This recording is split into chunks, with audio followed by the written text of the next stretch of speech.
trip about books and writing and the pleasures and pains of being an author. If you've been around here for a while, you know, at some point in the faraway past, I used to do book reviews, and by that I mean I did one book review once and then stopped altogether. Today I'm back with another book review for you. Well, it's a double book review, so I hope that counts for something.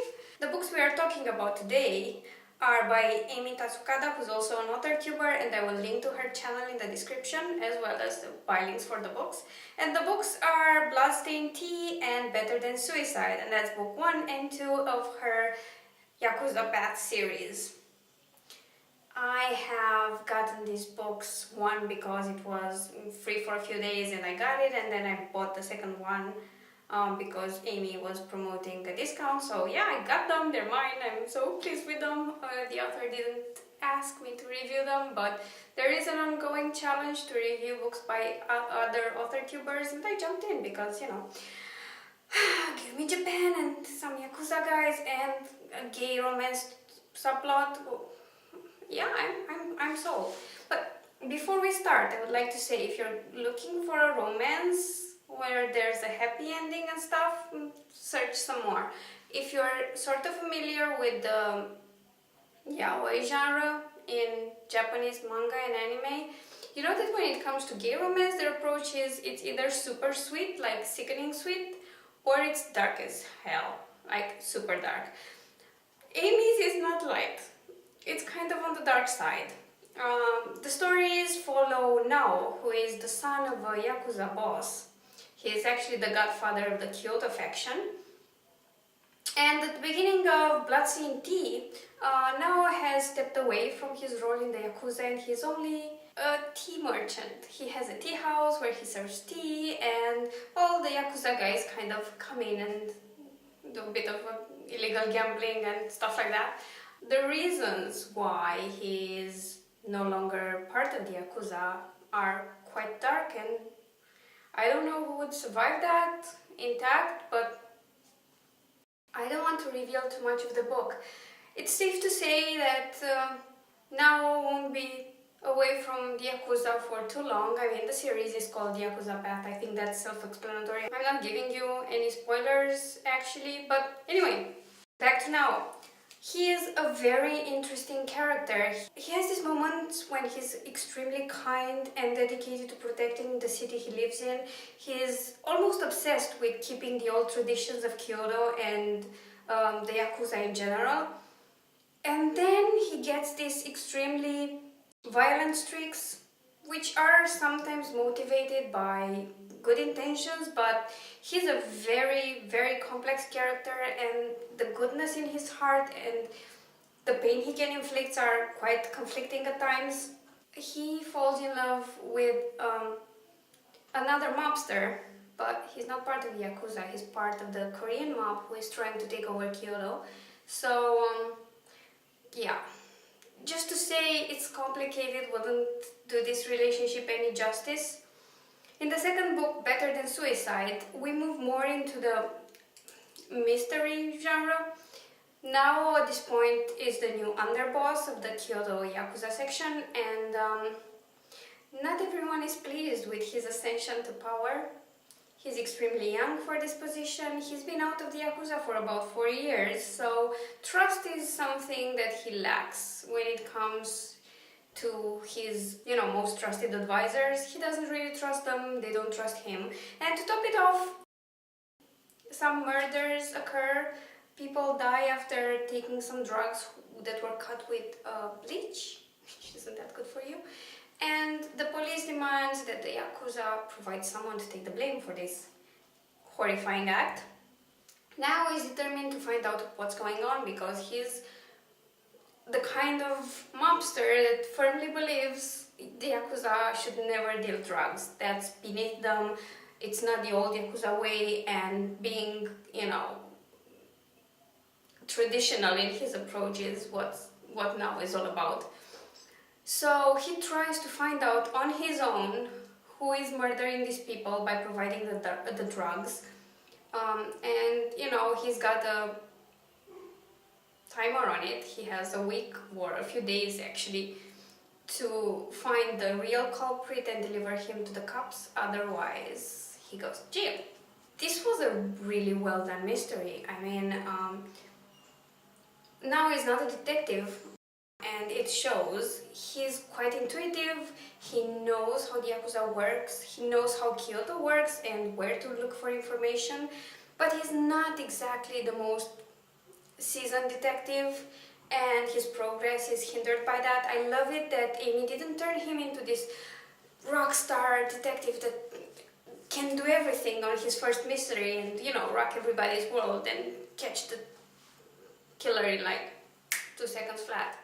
No, he really struggles. He struggles to keep a balance between what he's supposed to do within the Yakuza, the bureaucracy of it, trying to get to know everybody he's working with, and at the same time finding out who's responsible for the murders.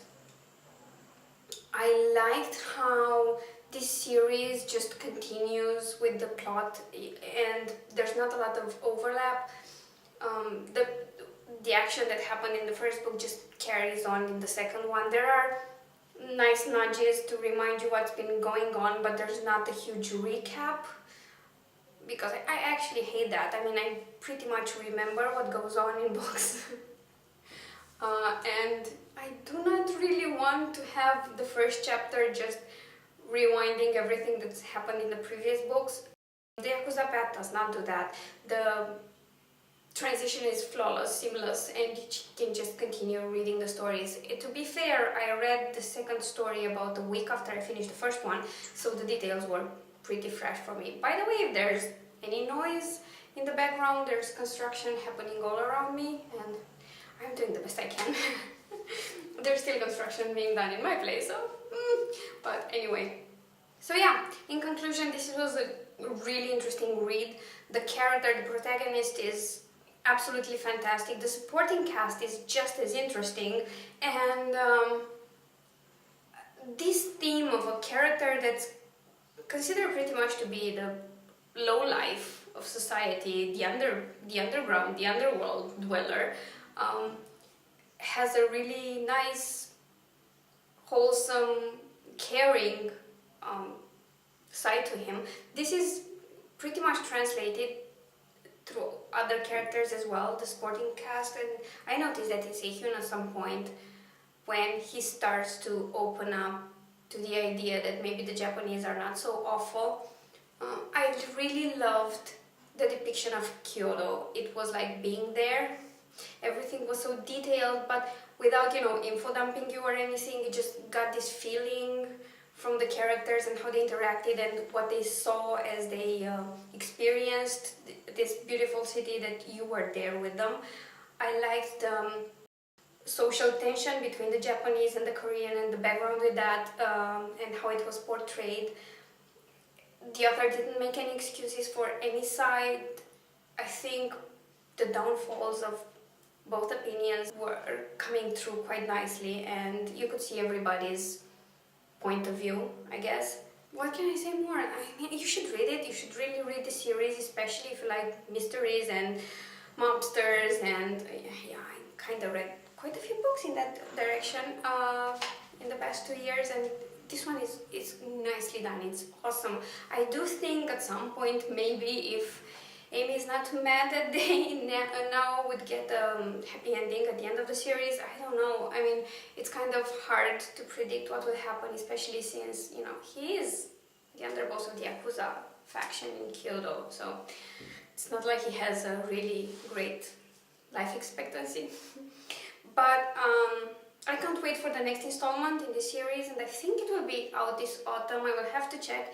Anyway, I will leave the links to the 2 books in the description. I hope you check it out, and yeah, definitely try it if you're into any kind of gay fiction.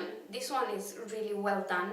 It kind of reads like an action adventure at some point because there's so much going on, and the mystery touch is really welcome. It's bloody, it's dark at times, and it has those very, very sweet moments in between that make it such a bit of a roller coaster, I think. Anyway, make sure to follow Amy here on YouTube if you don't follow her already. She's amazing, she posts a lot of cool stuff, and hope I did great on my first video review of the year and second ever on my channel. If you've just tuned in, please like this video if you've enjoyed it, share it, and maybe leave a comment below and tell me what I did wrong in this review because I feel like I've been a bit all over the place.